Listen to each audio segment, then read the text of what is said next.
حسین یا حسین یا حسین یا حسین اجل اجل اجل اجل اجل اجل اجل یا حسین یا حسین یا حسین حسین یا حسین یا حسین یا حسین اجل اجل اجل اجل اجل اجل اجل یا حسین یا حسین حسین اجل اجل اجل اجل اجل اجل اجل یا حسین یا حسین یا حسین حسبنا اللہ ونعم الوکیل نعم المولا ونعم النصیر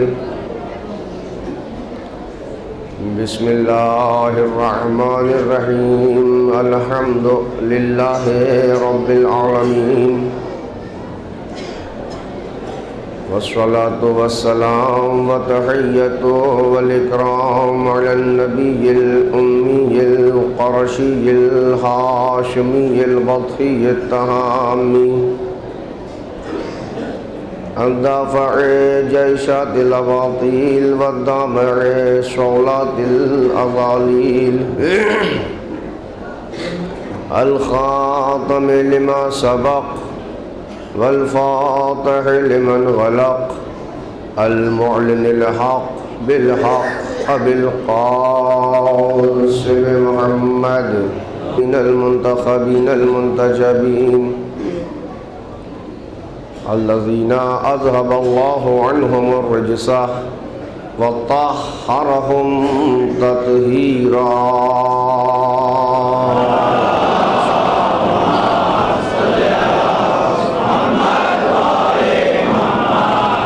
واللعنة الدائمة الباقية على أعدائهم أجمعين من ليلنا هذا إلى يوم الدين آمين يا رب العالمين أما بعد فقد قال الله الحكيم في كتابه الكريم وهو أصدق القائلين وقوله الحق بسم الله الرحمن الرحيم ومن يطع الله ورسوله ويخشى الله ويتقه فأولئك هم الفائزون صلوات پر محمد وعلیہ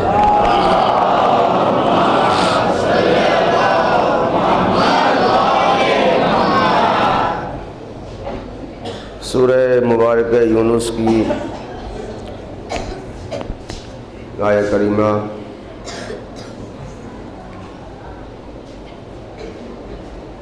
جس کی تلاوت کا شرف حاصل کیا،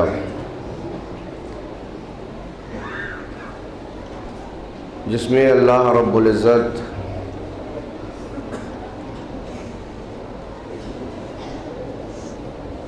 اعلان فرما رہا ہے کہ بس وہی لوگ کامیاب ہیں کہ جو اللہ کی اطاعت کرتے ہیں، اللہ کے رسول کی اطاعت کرتے ہیں، جن کے دل میں خوف خدا ہوتا ہے اور پوری زندگی پرہیزگار رہتے ہیں۔ قرآن مجید نے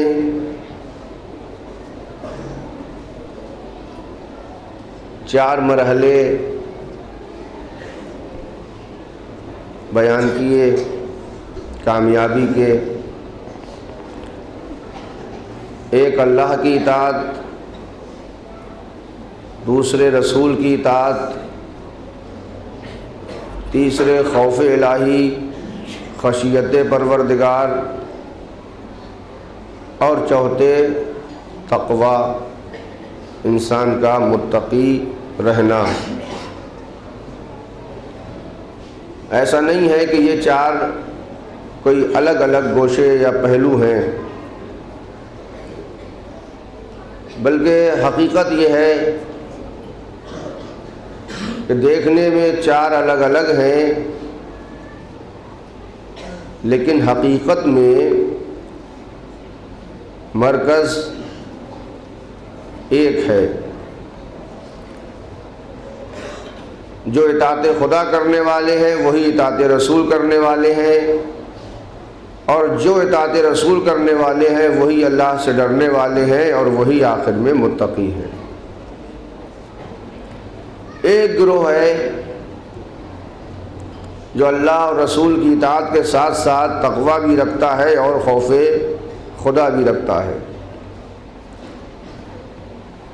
کل ہم نے آپ کی خدمت میں عرض کیا تھا کہ خوف سے مطلب اور مراد کیا ہے۔ اللہ رحیم ہے، اللہ کریم ہے، اللہ محبت کرنے والا ہے، اللہ لطف و کرم کرنے والا ہے، تو اللہ سے کیسے ڈرا جانا چاہیے؟ ہم نے آپ کی خدمت میں عرض کیا تھا، اور اس کے بعد ہماری گفتگو جب آگے بڑھی تھی تو وہ لوگ جو اپنے والدین کی اطاعت نہیں کر سکتے وہ اللہ کی اطاعت نہیں کر سکتے۔ اللہ کی رضا، اللہ کی مرضی تلاش کرنی ہے تو پہلے والدین کو راضی کرو۔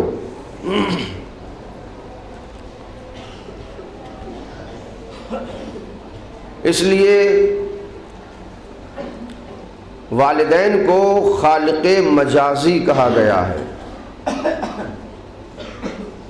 خالق حقیقی نہیں، خالق مجازی۔ اور اس دنیا میں آنے والا کوئی بندہ ایسا نہیں ہے کہ جو بغیر والدین کے وسیلے سے اس دنیا میں آیا ہو۔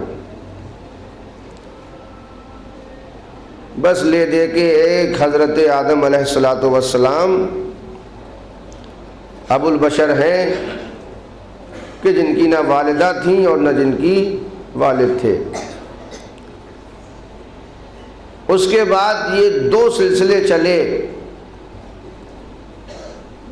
والدین کے، اور ان کے ذریعے اور ان کے توسط سے جو بھی دنیا میں آیا اس کے نتیجے میں تو اللہ نے کہا یہ تمہارے ذریعہ ہیں، تمہارا وسیلہ ہے تمہارے آنے کا، اگر یہ نہ ہوتے تو تم نہ آئے ہوتے۔ تو یہ تمہاری آمد کا جب ذریعہ اور وسیلہ ہے تو تمہارے اوپر سب سے پہلے واجب یہ ہے کہ اپنے اس وسیلے کا شکر کرو، اس کی اطاعت کرو، اس کی فرما برداری کرو، اور اس کی مرضی کے بغیر کوئی کام انجام نہ دو۔ کون ہے یہ؟ کہ تمہاری آمد کا وسیلہ، تمہاری آمد کا ذریعہ۔ تو جو تمہاری آمد کا وسیلہ کہلائے اس کی اطاعت واجب ہو جائے تو جو پوری کائنات کی خلقت کا ذریعہ اور وسیلہ بن جائے پھر اس کی اطاعت اور اس کا شکر ہمیں کتنا کرنا چاہیے۔ ہر انسان کو تھوڑا سا غور کرنا چاہیے کہ آخر یہ زندگی جو اللہ نے ہمیں عطا کی ہے بہتر ہے کہ اس کی راہ میں صرف ہو جائے، اس کی اطاعت میں گزر جائے، اور اس کی اطاعت کسے کہتے ہیں؟ اس کی اطاعت یہ ہے کہ اس کے نمائندوں کے نقش قدم پہ چلا جائے، ان کی پیروی کرو، اللہ کی اطاعت ہوگی۔ اسی لیے قرآن مجید میں کہا گیا کہ وَمَنْ أَطَاعَ الرَّسُولَ فَقَدْ أَطَاعَ اللَّهَ، جس نے رسول کی اطاعت کر لی تو گویا اس نے خدا کی اطاعت کر لی۔ یہ نہیں کہا کہ جس نے خدا کی اطاعت کر لی اس نے رسول کی اطاعت کر لی، نہیں، جس نے رسول کی اطاعت کر لی اس نے خدا کی اطاعت کر لی۔ تو اب اطاعت کامیابی کے لیے شرط ہے، لیکن ذرا انسان کی کم ظرفی تو دیکھیے، حضرت انسان کی نالائقی تو دیکھیے کہ طاقت دینے والا خدا، اختیار دینے والا خدا، اقتدار دینے والا خدا، اور جب یہ صاحب اقتدار بن جاتا ہے تو اسے بھول جاتا ہے کہ جس کا اقتدار زمین و آسمان پر ہے، اسے فراموش کر دیتا ہے۔ جبکہ اگر غور کریں تو اسلام نے ہمیں وہ منزلیں دکھائی ہیں، اور معصومین علیہم الصلاۃ والسلام نے بہرحال انسان کو ایک جگہ نہیں متعدد جگہ متوجہ کیا ہے کہ دیکھ تو سمجھ جا، غور کر لے، اگر تو نے فقط اپنی خلقت پر غور کر لیا تو پوری زندگی اطاعت اور عبادت میں بسر کر دے گا۔ کیا غور کر لیا؟ علی ابن ابی طالب علیہ الصلاۃ والسلام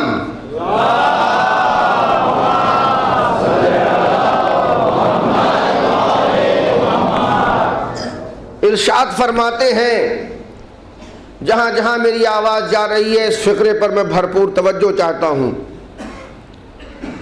نہج البلاغہ میں یہ فقرہ آپ کو ملے گا، اولہ نطفہ۔ بہت آہستہ آہستہ میں یہ فقرے اور اس کا ترجمہ آپ تک پہنچاؤں گا تاکہ ہر انسان کو احساس ہو کہ ہمارا وجود کیا ہے۔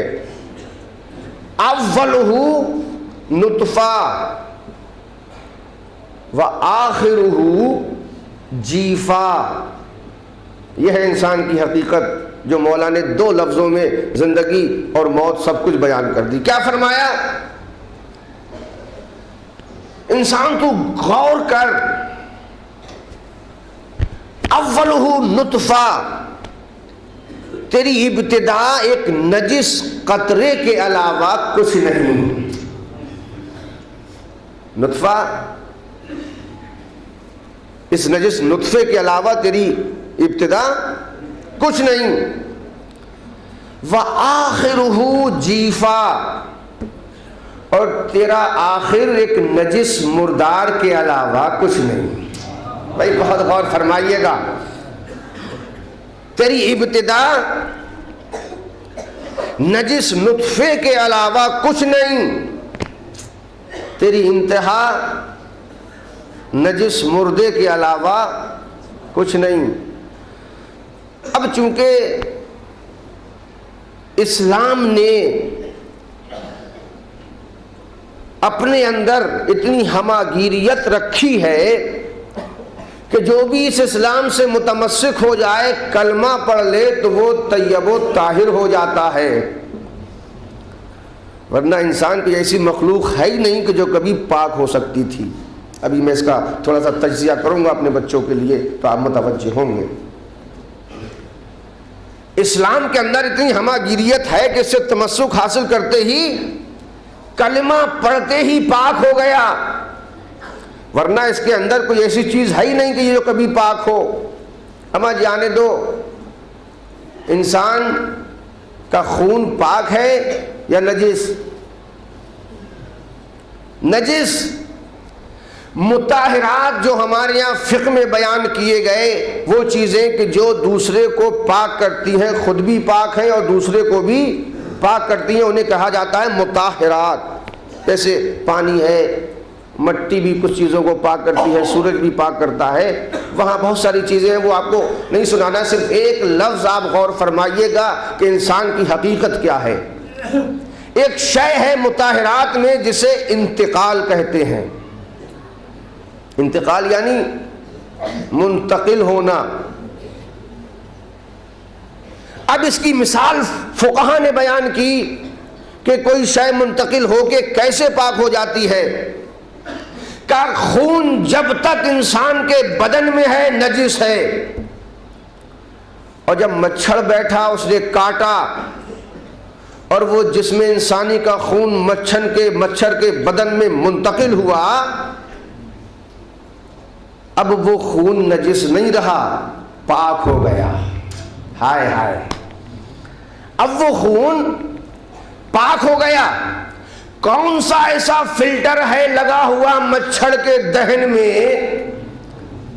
کہ وہ فلٹر انسان کے جسم میں نہیں، انسانی جسم میں جب تک رہا نجس رہا، اور جیسے ہی مچھر کے جسم میں منتقل ہوا پاک ہو گیا۔ اب انسان اپنی اوقات و حیثیت پہچانے کہ مچھر کو چٹ پٹ مار دیتے ہو، ختم کر دیتے ہو، اگر غور کرو تو تم نجس ہو، مچھر پاک۔ بھئی غور فرمائیے گا، انتقال ہو گیا، خون منتقل ہو گیا، وہاں پر مچھر کا خون بدن میں پہنچتے ہی خون پاک ہو گیا۔ شرط لگائی، اس شرط پر پاک ہوگا کہ جب وہ بدن میں جب مچھر کے آ جائے تو انسان کا خون نہ کہا جائے، مچھر کا خون کہا جائے۔ تو اب اتنی تو حیثیت ہماری پتہ چل گئی کہ جو طاقت مچھر کے بدن میں ہے وہ ہماری باڈی میں نہیں ہے۔ جب سے پیدا ہوئے خون لیے گھوم رہے ہیں، اور آج تک شریعت نے نہ کہا کہ تمہارا خون پاک ہے۔ اچھا بات ہے خون کی نہیں، جو کچھ بھی آپ کے اندرونی حصے سے خارج ہوتا ہے، بتائیے پاک ہے؟ فضلہ ہے، باتھ روم ہے، اگر آپ کو قے آ جائے، اگرچہ اسلام نے اس کو نجس نہیں کہا لیکن کتنی ممنوع ہے، لوگ کتنا برا منہ بناتے ہیں، تھوک ہے آپ کے جسم سے آتا ہے، اگرچہ نجس نہیں ہے لیکن آپ کسی کے اوپر تھوک نہیں سکتے۔ کیوں؟ اس لیے کہ انسان کا اندرونی حصے سے جو رطوبتیں آتی ہیں یا وہ نجس ہیں یا ان سے کراہت محسوس کی جاتی ہے، یا وہ نجس ہیں یا ان سے کراہت محسوس کی جاتی ہے۔ ذرا سا کہیں پر زخم لگا، خون نکلا، فوراً نجس۔ جو چیز اندر سے آئی یا مکروہ ہے یا نجس، یعنی مجھے ایسا لگتا ہے کہ انسانی جسم ایک ایسا برتن ہے کہ جو نجاستوں کو بھرے ہوئے لڑک رہا ہے، اپنے اندر نجاستوں کو لیے ہوئے گھوم رہا ہے۔ کیوں ایسا ہے؟ اس لیے کہ علی نے فرمایا کہ تیری ابتدا نجس ہے، تو ایک نطفے سے خلق کیا گیا، ایک نجس قطرے سے تجھے خلق کیا گیا، اس لیے تو نجس ہے۔ ٹھیک ہے، متوجہ ہیں؟ کتنا نجس ہے، کتنا نجس ہے؟ دیکھیے کچھ نجاست تو ایسی ہوتی ہے کہ وہ پھیلتی نہیں ہے، اور کچھ نجاستیں ایسی ہوتی ہیں کہ وہ جہاں جہاں جاتی ہیں نجس کرتی ہوئی جاتی ہیں۔ ہوتا ہے کہ نہیں ہوتا ہے؟ انسان کون سی نجاست کا نام ہے؟ کتنا نجس ہے؟ کہ اولہ نطفہ، تو آخر اب تیری ابتدا ایک نجس قطرے کی ہے، اور اسلام نے بتایا، مذہب نے بتایا کہ تیری نجاست کتنی ہماگیر ہے، کتنا بڑا تو نجس ہے۔ تو اتنا نجس ہے، اتنا نجس ہے کہ جب باپ کے صلب سے ماں کے رحم میں آیا تو اتنا نجس تھا کہ باپ پر بھی غسل واجب کرتا چلا، ماں پر بھی غسل واجب کرتا چلا، باپ پر بھی غسل واجب، ماں پر بھی غسل واجب۔ اور جب تو کچھ دن، کچھ مہینے سکون کے بعد باہر آیا تو اتنا نجس، تجھے بھی غسل دیا گیا، تیری ماں کو بھی غسل دیا گیا۔ جہاں جہاں سے گزرا نجس کرتا ہوا گزرا کہ نہیں؟ بہت سامنے کی بات ہے، جہاں جہاں سے گزرا نجس کرتا ہوا گزرا۔ اس کا مطلب یہ ہوا کہ انسان فقط نجس نہیں، جہاں جہاں سے اس کی ابتدا ہوئی گزرتا گیا، سب پر غسل واجب کرتا گیا۔ اب مولا نے دوسرا فقرہ فرمایا وَآخِرُهُ جِیفَا، آخر میں مردہ۔ اب مردہ کتنا نجس؟ اسلام نے بتایا مرنے کے بعد اتنا نجس اگر کوئی چھو لے تو غسل واجب۔ غور فرمائے سارے بتاؤ، اگر غسل میت سے پہلے کسی نے باڈی کو ٹچ کیا تو بتائیے کیا وہ پاک رہ گیا؟ نہیں۔ یہاں پر ایک چھوٹا سا مسئلہ میں حل کرتا چلوں، شرعی مسئلہ جو کہ بچے پوچھتے ہیں، ابھی پوچھا بھی گیا تھا، ایک صاحب نے مجھ سے پوچھا تھا، وہ میں واضح کر دوں۔ دیکھیے باڈی کے اس اعضاء کو چھونے سے غسل مس میت واجب ہوتا ہے کہ جس میں جان ہو۔ اگر آپ نے باڈی کا لباس چھو لیا تو آپ پر غسل مس میت واجب نہیں ہے غسل سے پہلے۔ اگر آپ نے بالوں پر ہاتھ لگا دیا تو آپ کے اوپر غسل مس میت واجب نہیں ہوگا۔ شرط ہے جاندار اعضاء، چمڑی کو چھوا تو آپ کے اوپر غسل مس میت واجب۔ پتہ چلا اس کی ابتدا بھی نجاستوں میں تھی، اس کی انتہا بھی نجاستوں میں۔ جیسے آیا تھا تو غسل دے کے پاک کیا گیا، ویسے ہی جب جانے لگا تو غسل دے کے پاک کیا گیا۔ تو آیا تب بھی نجس، گیا تب بھی نجس۔ اتنی سی حقیقت ہے حضرت انسان کی۔ اور عقل دیکھو، جب سرکشی پر آیا، جب اللہ کا انکار کر کے سرکش بنا تو ٹکرانے چلا ان لوگوں سے کہ جو پیدا ہوئے تو کعبے میں۔ کوئی بھی انسان اس سے انکار نہیں کر سکتا۔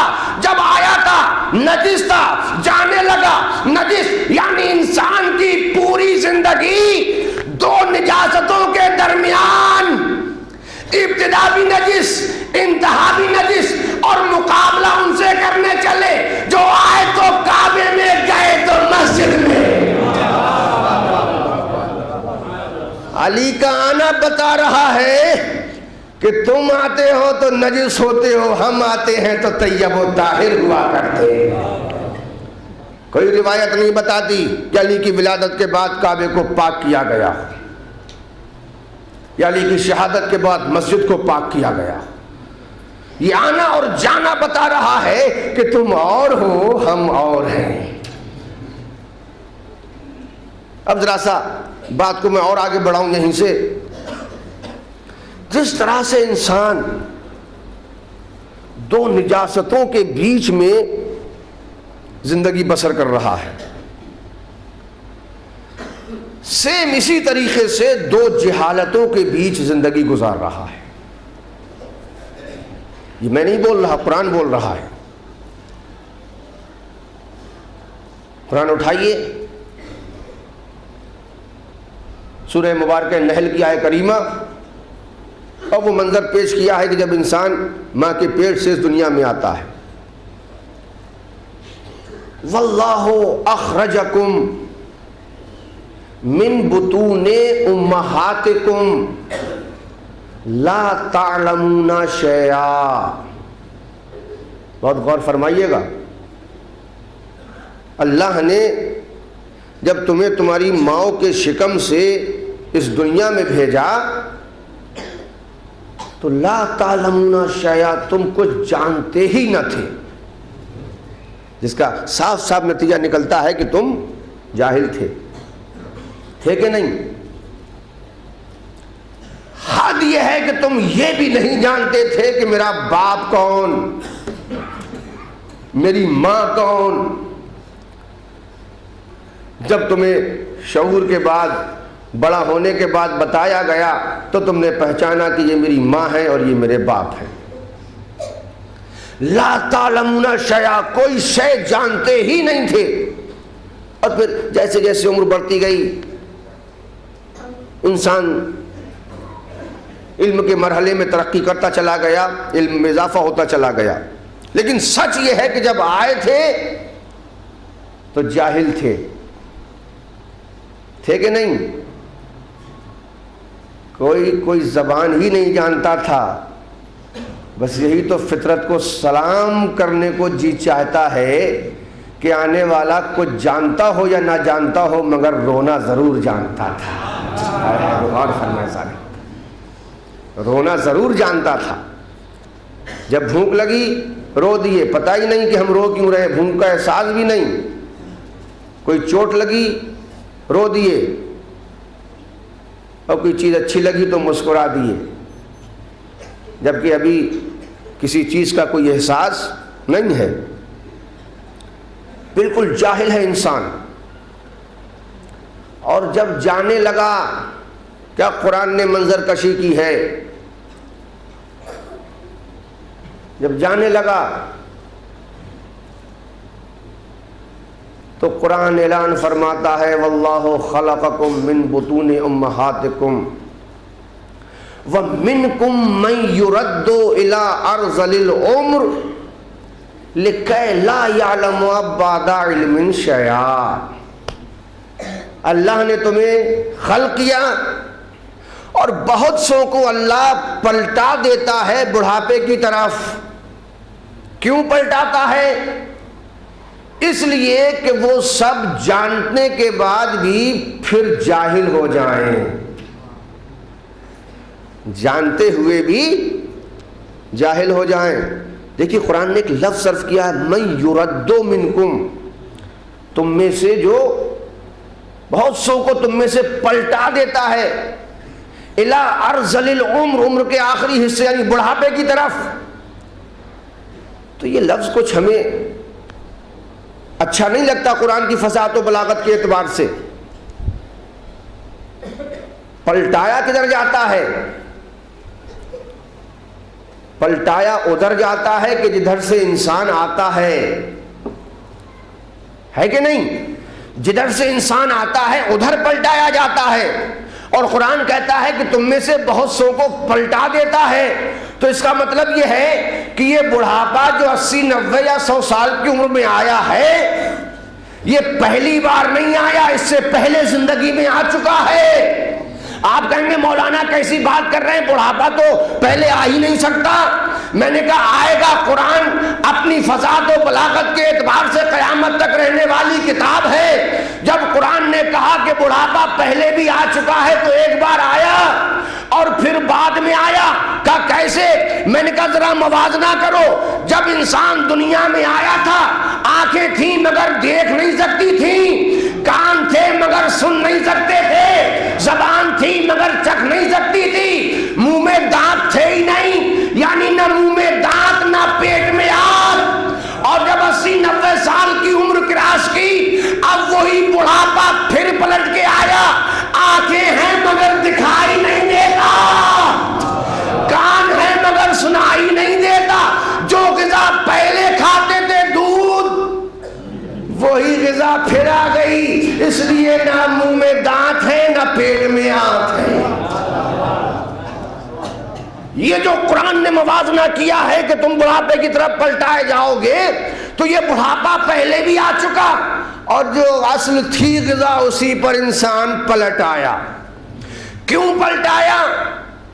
لِكَيْ لَا يَعْلَمَ بَعْدَ عِلْمٍ شَيْئًا، تاکہ تم اپنی 70 80 سال کی زندگی میں جتنا علم سیکھے تھے سب بھول جاؤ۔ بتائیے کون ایسا بزرگ ہے کہ جسے سب کچھ یاد رہ جائے؟ آپ کسی معمر اور سن رسیدہ شخص سے کوئی پہلے کی بات معلوم کریں، نہیں بیٹا اب یاد نہیں رہا، کھوپڑی کھجانا شروع کر دے گا، اب عمر ہو گئی، اب علم مٹنے لگا، یادداشت کمزور ہو گئی۔ ہوتا ہے کہ نہیں ہوتا؟ یہ سب ہماری بستی کے سامنے ہمارے لوگوں کے تجربات ہیں۔ اس کا مطلب یہ ہوا کہ جب انسان آیا تھا تو جاہل تھا، اور جب جانے لگا تو سب کچھ بھول گیا۔ بہت سے ایسے تھے جنہیں انتہائی عمر تک پہنچایا اس لیے کہ وہ سب کچھ جاننے کے بعد پھر جاہل ہو جائیں۔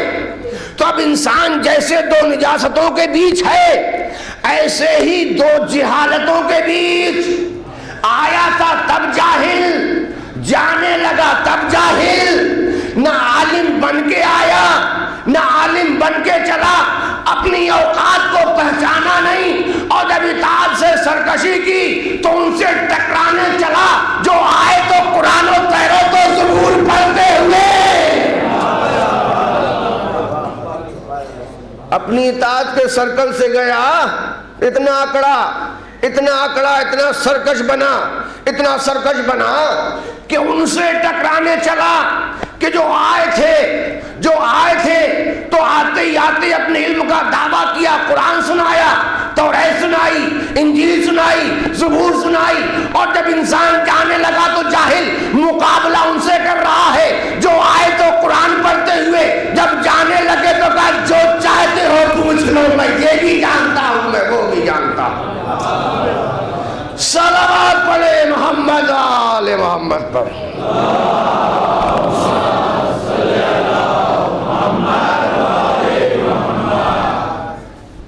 بلند ترین صلوات بھیجیں عظمت محمد و آل محمد پر۔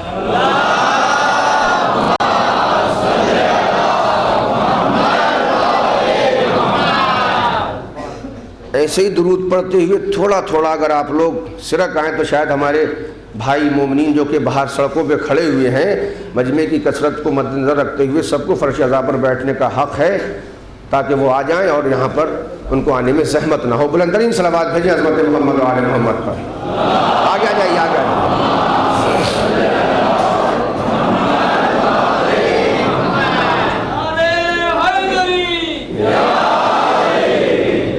اور بلند ترین صلوات بھیجیں محمد و آل محمد پر۔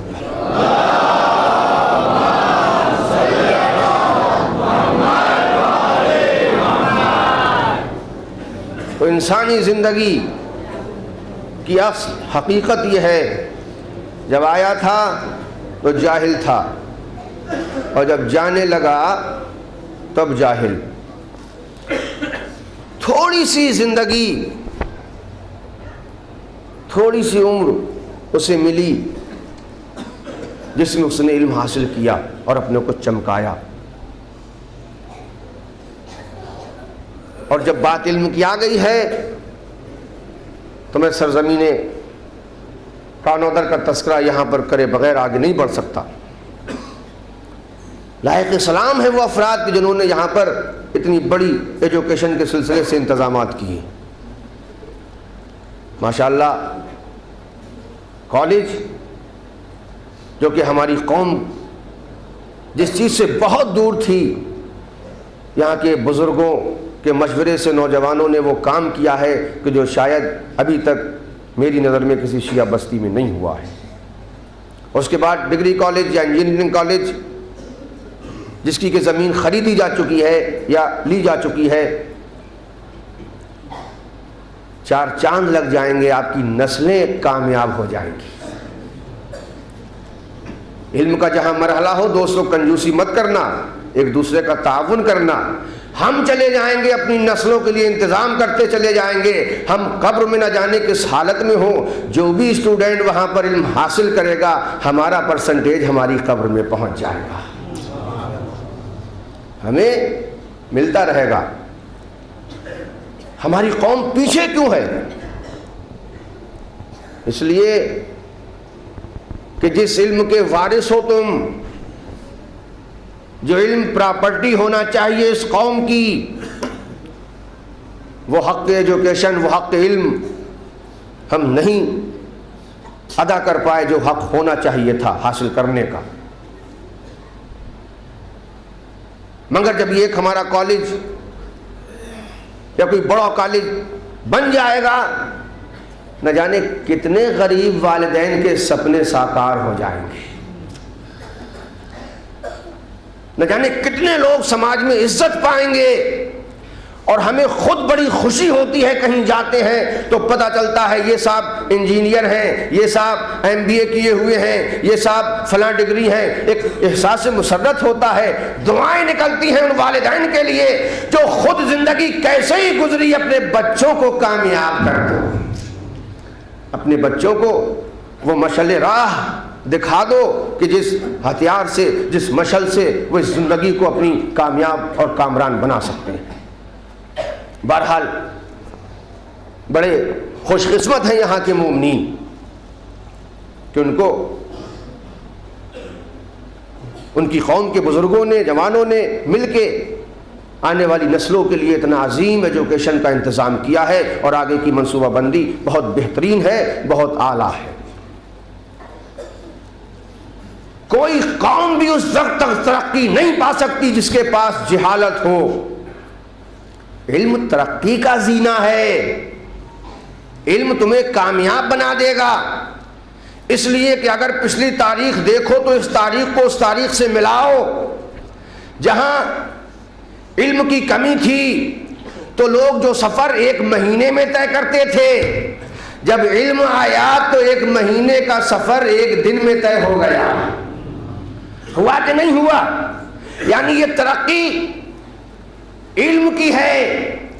اور بڑے بدقسمت تھے جو علی ابن ابی طالب علیہ السلام سے کچھ حاصل کر نہ پائے، ورنہ آج جس پانی نے 1400 سال بعد دنیا کو نور دیا، علی دریا کے کنارے کھڑے ہوئے، پانی کو ہاتھ میں لیا، کسی نے پوچھا مولا کیا دیکھ رہے ہیں؟ کہا میں اس پانی میں نور دیکھ رہا ہوں، میں اس پانی میں نور دیکھ رہا ہوں۔ تو جب جو نور دیکھ رہا تھا لوگوں نے اسی کو نہ پہچانا تو پھر نور کو کیا پہچانتا؟ ایک نور ہی نور کو دیکھ سکتا ہے۔ مگر علی نے جو کچھ کہا تھا آج 1400 سال کے بعد وہ واضح ہوا کہ نہیں، کہ اگر پانی نہ ہو تو کائنات میں اندھیرا ہو جائے، پھر ہزاروں سال دنیا پیچھے چلی جائے گی کہ نہیں چلی جائے گی۔ لیکن جو کچھ ترقی اور بلندی اس دنیا میں دیکھ رہے ہو وہ فقط اور فقط علم کی بنیاد ہے۔ سمندروں میں کشتی اور جہاز کون چلا رہا ہے؟ علم۔ ہاسپٹل میں علاج کون کر رہا ہے؟ علم۔ بزم و خطاب کون کر رہا ہے؟ علم۔ عزیزو سیارے اور ثوابت کے چکر کون لگا رہا ہے؟ علم۔ ہوائی جہاز میں بیٹھ کے ہواؤں میں کون اڑ رہا ہے؟ علم۔ ہر مرحلے میں علم ہی علم ہے، علم کے بغیر تنزلی ہے۔ اور نبی نے بتا دیا کہ علم کہتے کسے ہیں، کتنی ترقی کر لے، 1400 سال پہلے نبی نے بتا دیا علم کی ایک شکل ہے، اگر بولے تو علی کہلائے، خاموش رہے تو قرآن کہلائے۔ صلوات پڑھے محمد آل محمد پڑھے۔ خاموش رہے تو قرآن کہلائے، بولے تو علی کہلائے۔ یہ ہے علم کا ماحصل۔ اور قرآن والے اور علی والے اگر علم میں، ایجوکیشن میں پیچھے ہو تو یہ علی کے لیے زیب و زینت کی بات نہیں، شرم کی بات ہے ہمارے لیے۔ ہمیں چاہیے کہ ہم ایک دوسرے کا تعاون کریں اور اس میدان میں جتنا آگے بڑھیں اتنا بہتر ہے، ایک دوسرے کا سہارا بنے۔ انسان آیا تھا تو جاہل تھا، چلا گیا تو جاہل، اور اتنی ترقی کی کہ چاند پر پہنچ گیا، پہاڑوں کا سینہ چیر کے راستے بنا لیے، سیارے اور ثوابت تلاش کر رہا ہے کہ یہاں آبادی ہے یا یہاں آبادی تھی، طواف کر رہا ہے، کوئی احساس ہی نہیں۔ اور آج کی ترقی یافتہ دنیا سائنس کی ہر خبر کے سامنے سر تسلیم خم کرتی ہے۔ یقیناً یہ سچ ہے کہ لوگ چاند پر گئے، کوئی انکار نہیں کرتا۔ ایک حدیث نبی کی سنا کے اپنی بات کو سمیٹ رہا ہوں۔ نبی اکرم نے فرمایا کہ العلم علی 10 اجزاء، علم کی 10 قسمیں ہیں۔ بہت غور سے سنیے گا، بس میرا میسج میرے جوان اذہان تک پہنچ جائے، اس سے بڑی میری کامیابی کوئی نہیں ہے۔ العلم علی 10 اجزاء، علم کی 10 قسمیں ہیں۔ اللہ نے علم کو 10 حصوں پر تقسیم کیا، بانٹا۔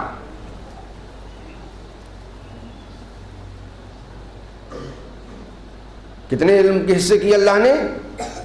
10۔ 10 میں سے کہا نبی نے کہ 9 فقط علی کے پاس ہیں۔ ہائے ہائے، بغور فرمائیے گا ساتھ۔ 9 حصے، وَتِسْعَةٌ مِّنْهَا مُخْتَصٌ بِعَلِي، ان 10 میں سے 9 حصے علی سے مخصوص، یعنی وہ دنیا میں آئے ہی نہیں، کسی کے اپروچ وہاں تک ہے ہی نہیں۔ اور اس کا جو مشاہدہ کرایا ہے، جو سب سے پہلی اسلامی یونیورسٹی قائم کی گئی ہے، وہ حضرت امام جعفر صادق علیہ السلام کے دور میں قائم کی۔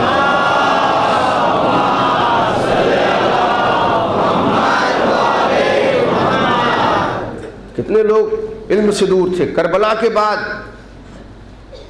لوگوں کے ذہن سے اہل بیت، قرآن، حدیث، اسلام سب غائب کر دیا گیا تھا، لیکن امام جعفر صادق علیہ السلام نے وہ یونیورسٹی قائم کر کے ذہنوں کو ہموار کیا، بنایا۔ تاریخ نے لکھا جو یونیورسٹی صادق آل محمد نے قائم کی تھی، اس دور میں کتنے علوم پڑھاتے تھے مولا۔ آج کا کلچر، آج کی ترقی نظروں میں رکھیے گا، کتنی بڑی سے بڑی یونیورسٹی کو نہ ہو، کتنی سے کتنا بڑا کالج کو نہ ہو، کتنے سبجیکٹ پڑھائے جاتے ہیں، بہت زیادہ، 10 12۔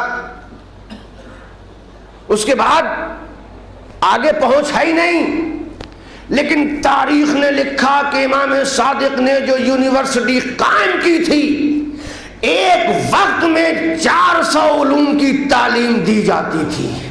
ہائے ہائے، غور فرمائیں، 400 علوم جو فقط اور فقط امام محمد باقر اور امام جعفر صادق علیہ السلام نے قائم کیے۔ کیونکہ کربلا میں امام محمد باقر علیہ السلام تھے اور انہوں نے وہ قائم کیا، اور امام جعفر صادق نے اسے معراج عطا کی۔ 400 سبجیکٹ، 400 الگ الگ علوم کی تعلیم دی جاتی تھی۔ اس کے بعد آپ سب جانتے ہیں کتنی مرتبہ اہل بیت کی لائبریری کو نظر آتش کیا گیا ہے، جلایا گیا ہے۔ جلایا گیا کہ نہیں جلایا گیا؟ بغداد میں حملے ہوئے، کتنی مرتبہ جلایا گیا۔ تاریخ کو لکھنا پڑا کہ سارے کتب جو اہل بیت کے ہاتھوں سے تحریر تھے، وہ ساری کتب جل گئیں، خاکستر ہو گئیں۔ اور روایت نے کہا کہ یہ وہ چیز ہے جو کبھی ختم نہیں ہو سکتی۔ آج اگر کوئی یہ سوچتا ہے کہ علوم اہل بیت ختم ہو گئے، روایت نے کہا فکر نہ کرو، پھر وہی زمانہ آئے گا، جب آنے والا آئے گا تو وہی علوم لے کے آئے گا۔ انہی علوم کے بیس پر حکومت بھی ہوگی، تعلیم بھی ہوگی، علم بھی ہوگی، ایجوکیشن بھی دیا جائے گا، لوگوں کو سنوارا بھی جائے گا، نفسیات بھی سنوارے جائیں گے، سب کچھ عطا کیا جائے گا۔ آخری امام وہ علوم لے کے آئیں گے اور وہ لوگوں تک پہنچائیں گے۔ بہرحال آج کے زمانے میں ترقی کرتے کرتے انسان چاند اور سورج پہ پہنچ گیا۔ کتنا علم ہے؟ نبی نے فرمایا 10 قسمیں ہیں، 10 حصے ہیں علم کے، 9 تو بس علی کے پاس ہے، اور کوئی اس علی کے پاس سے مطلب یہ نہیں کہ بس علی ہیں، علی ہی کے پاس ہے، نہیں۔ جب ہم ایک کسی کا نام لیں تو آپ یہ سمجھیے گا کہ یہ 14 کے 14 ایک میں شامل ہیں۔ اس کے علاوہ وہ علم کسی کو ملا ہی نہیں۔ کتنا بچا؟ ایک حصہ۔ اور سرکار فرماتے ہیں کہ جو ایک حصہ علم کا تھا، اللہ نے اس حصے کو پورے عالمین میں بانٹا، تقسیم کیا، اور جب تقسیم کیا تو اس 10ویں حصے میں سے بھی سب سے زیادہ علی لے گئے۔ ہائے ہائے، غور کریں، جانے مطلب عالم من الناس، سب سے زیادہ علم اس 10ویں حصے میں سے بھی علی لے گئے، اب 10ویں حصہ کا جو وہ علی سب سے زیادہ لے گئے، جو بچا اس کا کروڑواں یا اربواں حصہ ہے جو پوری کائنات ترقی کر رہی ہے۔ بہت غور فرمائے سامعین گرامی، 10ویں حصے کا لاکھواں یا کروڑواں یا اربواں حصہ ہے جو پوری کائنات میں عالمین میں پھیلا ہوا ہے، اور اس کروڑویں حصے کی ترقی کا نتیجہ یہ ہے کہ کوئی چاند پہ جا رہا ہے، کوئی سمندروں کی تہوں میں جا رہا ہے، کوئی ہوا میں اڑ رہا ہے، کوئی سمندروں میں اڑ رہا چل رہا ہے۔ کیوں؟ اس لیے کہ اس کے پاس 10ویں حصے کے کروڑویں حصے کے ایک ذرے کا علم ہے۔ سوچو دوستو، اگر 10ویں حصے کے کروڑویں حصے کا علم جس کے پاس آ جائے، وہ چاند اور سورج تک پہنچ جائے، تو جس کے پاس 10 حصے ہوں، اگر وہ سورج کو پلٹائے،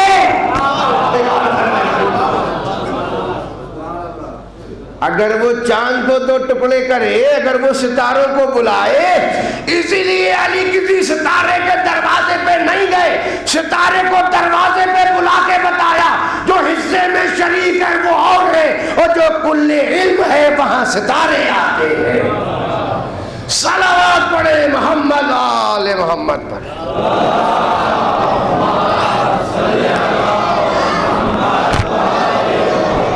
علی کل علم ہے۔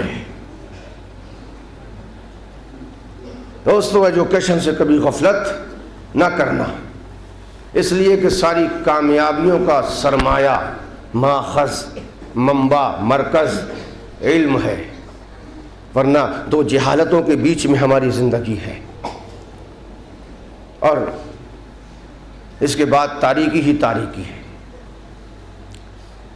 کربلا میں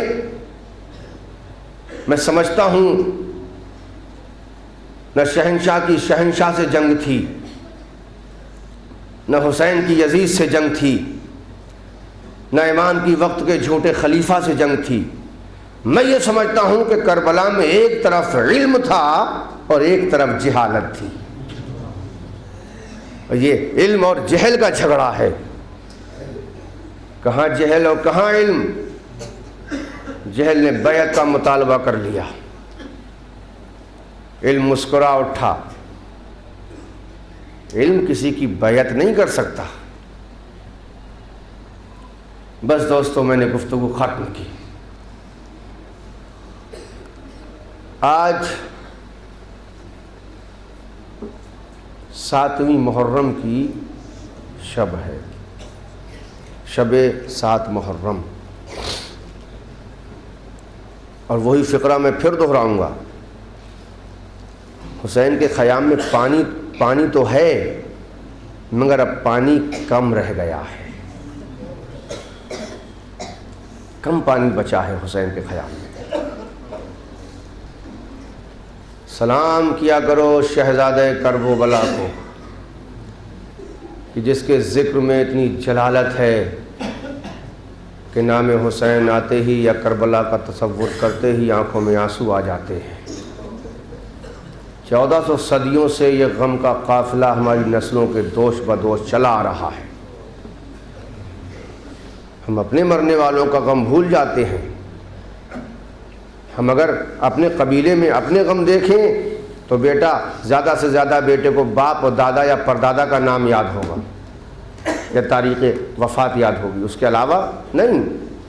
لیکن یہاں کتنی نسلیں گزر گئیں، الحمدللہ ہماری قوم کا بچہ بچہ جانتا ہے کہ 10 تاریخ کو حسین کربلا میں 3 دن کے بھوکے پیاسے ذبح کرتے ہیں۔ ہم اپنے غموں کو بھول جاتے ہیں، اور علماء اور واعظین منبر سے ایک فقرہ کہتے ہیں کہ خدا آپ کو کوئی غم نہ دے سوائے غم سید الشہداء کے۔ اس فقرے کا مطلب جانتے ہیں آپ؟ کیا یہ مطلب ہے کہ خدا آپ کے گھر میں کوئی موت ہی نہ ہو، کوئی غم ہی نہ ہو؟ نہیں، یہ مطلب نہیں ہے۔ مطلب یہ ہے کہ آپ کے گھروں میں غم تو ہونا ہی ہے، وہ ہوں، مگر پروردگار ہمیں اتنی طاقت دے کہ ہم اپنے جوان کو نہ روئیں، حسین کے جوان کا ماتم کریں۔ ہم اپنے بچے پر آنسو نہ بہائیں، حسین کے بچے کا ماتم کریں۔ بس دوستو، آپ آمادہ ہو گئے، میں جہاں تک بات لانا چاہتا تھا وہاں تک لے آیا۔ آج آنسو میں کمی نہیں ہونا چاہیے، اس لیے کہ آج دل تھام کے بیٹھنا حسین کے علی اکبر جیسے جوان کا ماتم کرنا ہے۔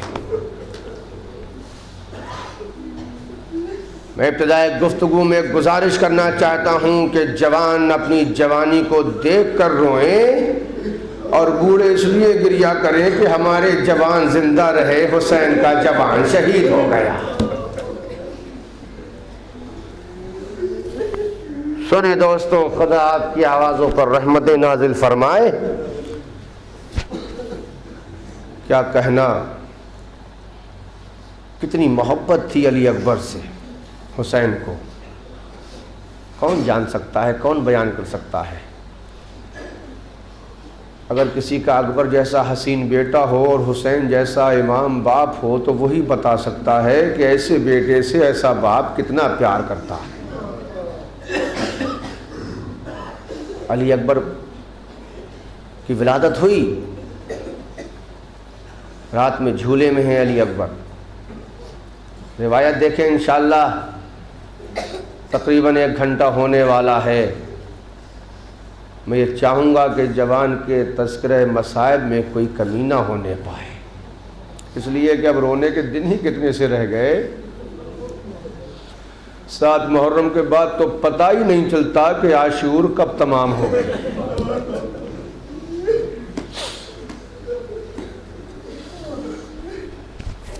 تاریخ لکھتی ہے کہ جب شہزادہ علی اکبر گہوارے میں ہوتے تھے تو امام حسین کبھی مطمئن ہو کے سوتے نہیں تھے کہ کب میرے لال کو کس چیز کی ضرورت پڑ جائے۔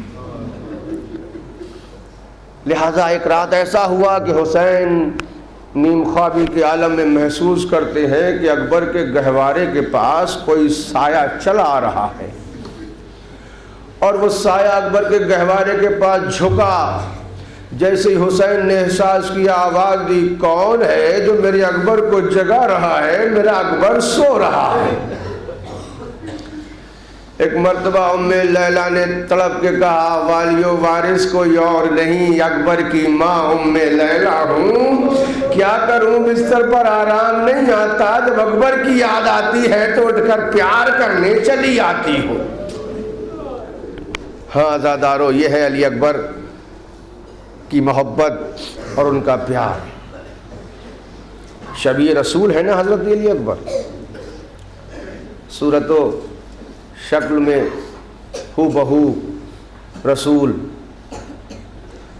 چاروں طرف شہرت ہے کہ اللہ نے حسین کو شبیہ رسول عطا فرمائی۔ لوگ بڑے دور دور سے حسین کے گھر آئے ہیں فقط اس لیے کہ ہمیں ایک جھلک اپنے چاند کی دکھا دو، ایک جھلک ہمیں شبیہ رسول کی زیارت کرا دو۔ لہٰذا امام حسین آنے والوں کو علی اکبر کا دیدار کراتے رہے۔ ایسے میں ایک شخص شام سے آیا، اور آیا تو اس کی عجیب کیفیت تھی۔ دق الباب کیا، کہا کیوں آئے ہو؟ کہا سنا ہے کہ اللہ نے آپ کو بہت حسین و جمیل فرزند عطا کیا ہے، یبنا رسول اللہ اگر اجازت ہو تو مجھے زیارت کرا دیجئے۔ عزیز و امام حسین نے صحن خانہ میں بٹھایا، اکبر کا گہوارہ آیا، اس کو زیارت کرائی۔ وہ زیارت کر چکا۔ امام نے کہا زیارت کر چکے؟ کہا ہاں، اب جانے کا ارادہ ہے کہ نہیں؟ کہا مولا ابھی ٹھہرنے کو جی چاہتا ہے۔ کہا کیا کرو گے؟ کہا ایک بار اور زیارت کرا دیجئے۔ تاریخ کہتی ہے 3 مرتبہ حسین نے اسے بار بار زیارت کرائی، اور جب تیسری مرتبہ زیارت کرا چکے حسین تو وہ آنکھوں کو ملتا ہوا آہستہ سے کہتا ہے مولا اکبر کا واسطہ، اگر میں کچھ کہوں تو اسے رد تو نہ کرو گے؟ مولا اسی فرزند کا صدقہ آپ کو دے رہا ہوں، میں ایک التجا ایک دعا کرانا چاہتا ہوں، آپ رد تو نہ کریں گے؟ مولا نے کہا اگر دعا کرنے کی ہوگی تو میں کبھی انکار نہ کروں گا، بتا تو صحیح تیرا مدعا کیا ہے؟ کہا مولا شادی کو عرصہ ہو گیا، ایک بھی بچہ ایک بھی فرزند ابھی تک پیدا نہ ہوا، مولا اللہ سے دعا کر دیجئے کہ پروردگار ایس اکبر جیسا ایک حسین بیٹا مجھے بھی عطا کرے۔ مولا اور آپ کے لیے یہ کوئی بڑی بات نہیں ہے، اس لیے کہ آپ نے راہب کو 7 بیٹے عطا کیے، مولا بس ایک فرزند کی دعا ہے، مولا کر دیجئے۔ حسین نے اسے دیکھا، پھر اکبر کو دیکھا، آنکھوں میں آنسو بھر لایا میرا حسین۔ ایک مرتبہ روتے ہوئے جب ساحل نے دیکھا، ہاتھوں کو جوڑ کے کہا مولا کیا دل دکھا دیا؟ کیا کوئی گستاخی ہو گئی؟ مولا آنکھوں میں آنسو کیسے؟ کہا میں تجھ سے ایک سوال کرنا چاہتا ہوں، میں تیرے لیے دعا ضرور کروں گا مگر پہلے میرے ایک سوال کا جواب دے دے۔ کہا مولا کیا سوال ہے؟ ایک مرتبہ مولا نے کہا یہ بتا، اگر میں نے تیرے لیے دعا کر دی اور خدا نے تجھے ایسا بیٹا دے دیا اور تو ضعیف ہو گیا، تیرا بیٹا جوان ہو گیا اور کبھی تیری ضعیفی میں تیرے بچے کے پاؤں میں کانٹا لگ گیا تو تیری کیا کیفیت ہوگی؟ تو کہنے لگا میں دعا کروں گی کاش یہ کانٹا بیٹے کے پاؤں میں نہ لگ کے میری آنکھوں میں لگ جاتا۔ حسین نے کہا پھر ایسے بیٹے کی دعا نہ کرا۔ کہ مولا سمجھا نہیں، کہ سمجھنا بھی بیکار ہے، اس لیے تیرا سر برداشت نہ کرے گا۔ تجھے کیا خبر، میں اکبر کے حسن کو دیکھ رہا ہے، میں وہ منظر دیکھ رہا ہوں، صحیح باپ ہوگا، جوان بیٹا ہوگا، سینے میں برچی کا پھل لگا ہوگا۔ اکبر خون میں ایڑیاں رگڑ رہا ہوگا۔ تو ایسے بیٹے کی دعا نہ کرا، بس عزیزو روتا ہوا چلا گیا۔ یہ ہے حضرت علی اکبر۔ صرف حسین ہی نہیں، ام لیلا ہی نہیں، روایتیں ملتی ہیں کہ جتنا پیار جناب زینب کرتی تھیں اس کی مثال نہیں مل سکتی۔ کیوں؟ اس لیے کہ 18 برس زینب نے پالا تھا اکبر کو۔ بہت اطمینان سے میں ان مصائب آپ تک پہنچانے کی کوشش کروں گا۔ 18 برس، اور یہی وجہ ہے کہ جب 10 محرم نمودار ہوئی ہے تو علی اکبر باپ کی خدمت میں آ گئے، بابا جان اب رن کی اجازت دے دیجیے۔ حسین نے سر اٹھایا، کہ میرے آلال کیا کہنا چاہتا ہے؟ کہ بابا اب مجھے رن کی اجازت دے دیجیے۔ حسین کچھ نہ کہہ سکے، ایک فقرہ کہا، اکبر صرف تجھ پر میرا حق نہیں، اس لیے کہ تجھے تیری پھوپھی نے 18 برس پالا ہے، پہلے اس سے اجازت لے کے آ۔ اکبر مڑے خیام کی طرف، شہزادی زینب کے سامنے آ گئے۔ یہ ذہن میں رہے 3 دن کے پیاسے بھی ہیں، 3 دن کے بھوکے بھی ہیں۔ خیام میں نہ پانی ہے نہ خیام میں کھانا ہے۔ زینب نے اتنی مایوسی کے ساتھ اکبر کو آتے ہوئے دیکھا، اکبر کہہ کچھ نہ پائے، آگے پھوپھی کے قریب پہلو میں سر جھکا کے کھڑے ہو گئے۔ شہزادی کا دل مچل گیا، جسے میں نے نازوں سے پالا ہے آج اتنا اداس۔ اکبر کیا کہنا چاہتے ہو؟ زینب سوچ رہی ہیں کہ آج تک میں نے اکبر کے کسی سوال کو رد نہ کیا، جو کچھ میرے شہزادے نے مجھ سے مانگا ہے میں نے ہر سوال کو پورا کیا ہے۔ ایسا نہ ہو کہ یہ موقع ایسا ہے کہ جہاں کچھ بھی نہیں، اگر اکبر نے پانی مانگ لیا تو میں کیسے جواب دوں گی؟ اگر اکبر نے کھانے کا سوال کر لیا تو میں کیسے جواب دوں گی عزیزو؟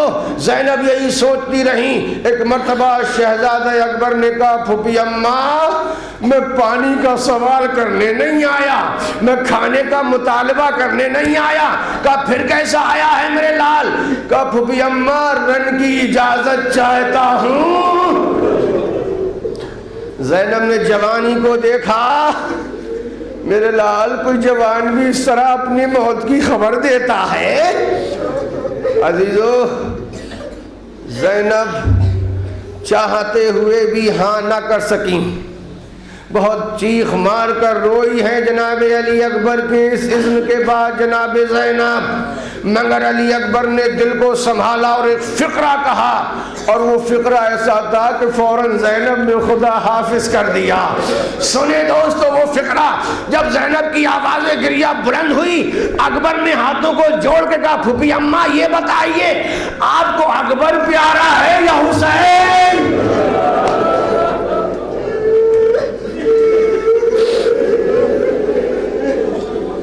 اکبر کیا کہنا چاہتا ہے؟ کہ پھوپھی اماں کہنا کا مطلب میرا یہ ہے کہ اگر میرے بابا پر کوئی حرف آ گیا اور آپ نے اپنے اکبر کو بچا لیا تو محشر میں دادی کو کیا منہ دکھائیے گا جب دادی سوال کریں گی اے زینب تجھے اکبر پیارا تھا؟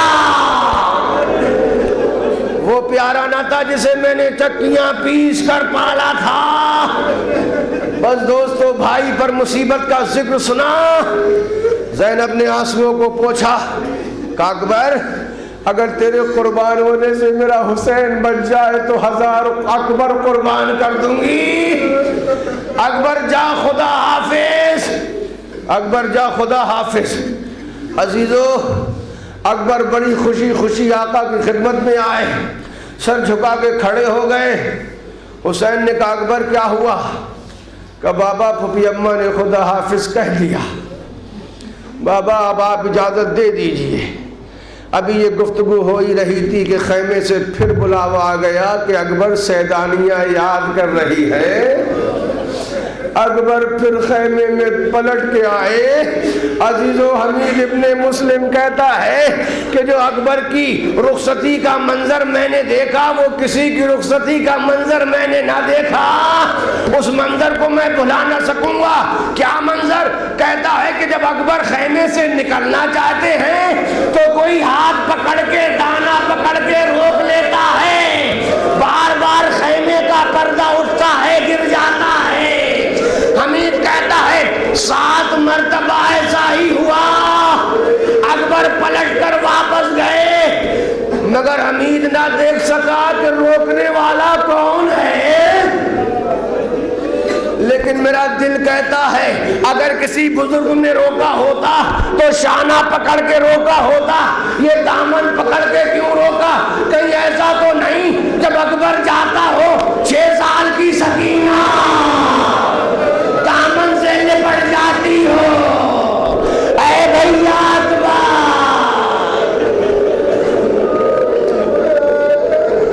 اجرکم اللہ.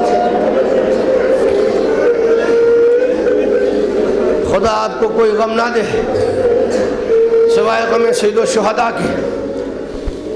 خدا ان آوازوں پر رحمت نازل کرے. پھر حمید کہتا ہے ایک مرتبہ خیمے کا پردہ اٹھا. اکبر تو باہر آ گئے لیکن مجھے ایسا محسوس ہو رہا تھا کہ جیسے کسی بھرے گھر سے جنازہ نکل رہا ہو.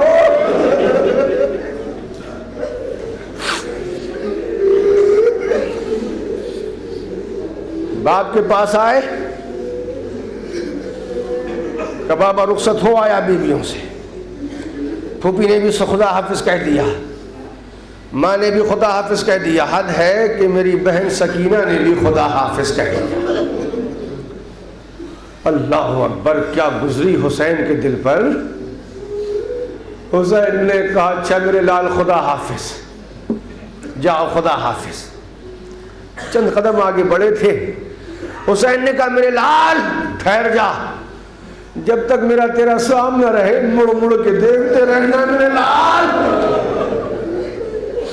حسین دل تھام کے بیٹھ گئے, دستے دعا آواز بلند کیے پروردگار شبیہ رسول بھیج رہا ہوں، معبود اب اسے نذرانے کے طور پر بھیج رہا ہوں جس کو دیکھ کے اپنے نانا کے رخ انور کی زیارت کیا کرتا تھا۔ دعا کر چکے حسین، اکبر کا کچھ فاصلہ ہو گیا، صبح سے حسین بھوکا بھی ہے پیاسا بھی ہے، اپنے چاہنے والوں کے سرہانے سے بھی آیا گیا ہے، مقتل میں خوب خبر گیری بھی کی ہے حسین نے، مزمحل ہے حسین۔ جب اکبر کا کچھ فاصلہ ہوا تو جب اکبر نظروں سے چھپنے لگا تو حسین آہستہ سے اٹھے اور تیزی سے بڑھے، آگے بڑھے۔ اکبر نے آہٹ محسوس کی، مڑ کے دیکھا کوئی آ رہا ہے، پلٹ گئے، دیکھا کہ ضعیف باپ کمر تھامے ہوئے چلا آ رہا ہے۔ رک کے کہا بابا آپ نے تو خدا حافظ کر دیا تھا، آپ کیوں آ گئے؟ حسین اکبر کے سوال کا کوئی جواب نہ دے پائے، بس ایک ہی فکرہ کا میرے لال، کاش تو صاحب اولاد ہوتا تو تجھے پتا چلتا جوان بیٹے کا داغ ضعیف باپ کے جگر پر کیسا ہوتا ہے۔ حضرت اللہ یہ کہہ کے حسین ٹھہر گئے، جاؤ اکبر جاؤ خدا حافظ، اب حسین تیرے پیچھے پیچھے نہ آئے گا۔ اکبر مقتل میں گئے، حسین خیمے میں آ گئے۔ اللہ اکبر، اگر آپ نے یہ اشارہ میرا سمجھ لیا تو میں پورے یقین سے کہتا ہوں کہ کسی آنکھ سے بھی آنسو رک نہ پائیں گے۔ دعا ہے کہ خدا اکبر کے صدقے میں آپ کے جوانوں کو سلامت رکھے، حسین کے صدقے میں ہمارے بزرگوں کے دلوں کو ٹھنڈا رکھے۔ عزیزو حسین مقتل میں گئے، اکبر مقتل میں گئے، حسین خیمے میں آئے، گھوڑا در خیمہ پر چھوڑا، زینب کے پاس بیٹھ گئے۔ نہ جانے کیا بہن بھائی کچھ گفتگو کرنے لگے، بہت مختصر کر رہا ہوں اس لیے کہ ابھی اس کے بعد شبیہ تابوت حضرت علی اکبر برآمد ہونی ہے۔ عزیزو خوش قسمت ہو کہ کربلا میں نہ تھے، اپنے دوش پر تابوت اٹھا کے مولا کو یہی تو پیغام دینا چاہتے ہو، مولا اگر کربلا میں ہوتے تو آپ کے لال کا جنازہ اپنے کانوں پہ اٹھاتے مولا، مگر مولا کیا کرے، ہم اس آرزو کو شبیہ تابوت کی شکل میں اپنا پورا کرتے ہیں۔ حسین خیمے میں ہے، اکبر مقتل میں ہے، زینب سامنے بیٹھی ہے، گھوڑا در خیمہ پر ہے۔ میں زیادہ اس مسائل کی اس روایت کو واضح نہیں کر سکتا، کھول کے نہیں پڑھ سکتا، آپ کو اشارہ سمجھنا پڑے گا۔ ناگہاں مقتل سے آواز آئی، بابا آخری سلام۔ مقتل سے آواز آئی، بابا آخری سلام۔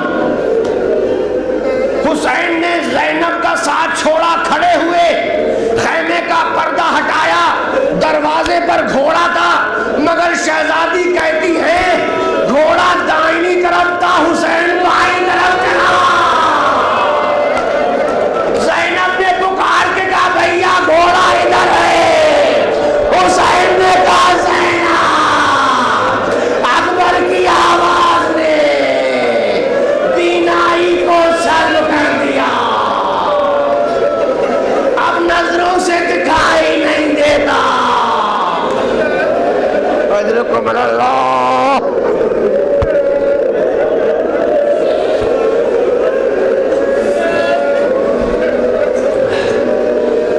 خدا آپ کی عالم پر رحمت نازل کرے، خدا آپ کو کوئی غم نہ دے سوائے غم سید الشہداء کے۔ حسین نے یہ فقرے کہے، آگے بڑھے، لجام فرض کو تلاش کیا حسین نے۔ حمید کہتا ہے کہ میں نے دیکھا حسین جس شہید کے سرہانے پہنچے ہیں بڑی تیزی سے پہنچے ہیں، اس لیے کہ گھوڑے پہ سوار ہو کے پہنچے، مگر جب اکبر نے آخری سلام کیا ہے نا تو حسین گھوڑے پہ نہیں، لجام فرض پکڑ کے آہستہ آہستہ، اور ایسے میں امام ٹھوکریں کھاتا تھا، کربلا کے جنگل میں گر جاتا تھا،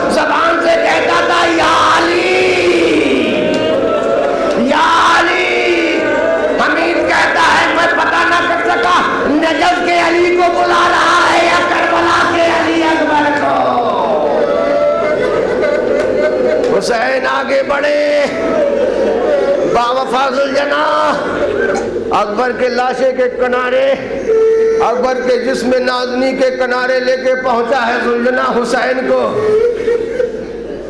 رک گیا گھوڑا، حسین سمجھ گئے میرا لال یہی ہے، آنکھوں کو ملا، دعا کی پروردگار یہ امتحان کیا کہ میں اپنے بیٹے کو اپنی آنکھوں سے خون میں نہایا نہ دیکھ سکوں۔ معبود وہ ابراہیم تھے کہ جنہوں نے پٹی باندھی تھی، پروردگار جو بینائی گئی ہے اسے واپس بھیج تاکہ حسین کا امتحان ہو جائے۔ اللہ اکبر، یہ ہے حسین کا عزم، حسین کا حوصلہ، حسین کا جگر۔